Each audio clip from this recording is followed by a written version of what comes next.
Yaralarımı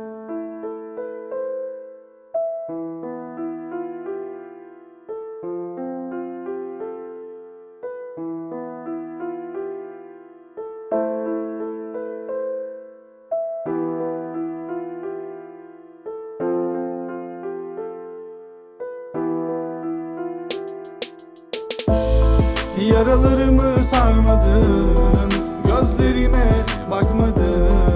Düşüyorum tutmadın, yandım yandım kül olmadın. Yerin hala dolmadı, kokun hala uçmadı. O çiçekler solmadı, ne yaptıysam olmadı. Yaralarımı sarmadın, gözlerime bakmadın. Düşüyorum tutmadın, yandım yandım kül olmadın. Yerin hala dolmadı, kokun hala uçmadı. O çiçekler solmadı, ne yaptıysam olmadı. Geleceksin sanıyordum, bir çıkış yolu arıyordum. Sen beni tanıyordun, silemezsin sanıyordum. Hataları arıyordum, bir bahanemi arıyordun. Sana gelmeyi çok denedim, başka tenleri sarıyordun. Şimdi sevmesem ne olur, sesini duymasam da olur. Kara kışları sevdim ben, baharları alsam da olur.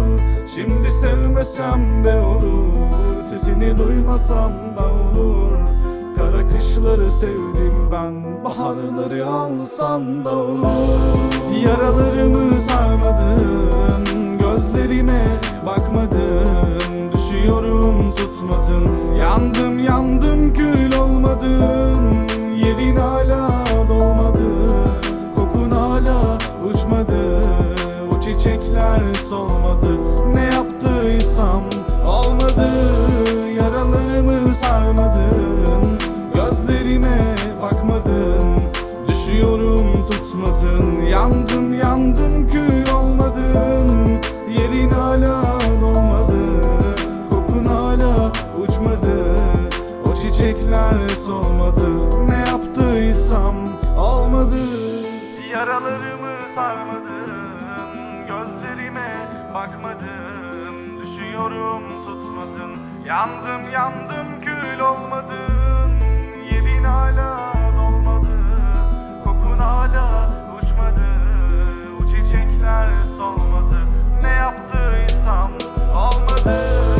Yaralarımı sarmadın, gözlerime bakmadın. Düşüyorum tutmadın, yandım yandım kül olmadın. Yerin hala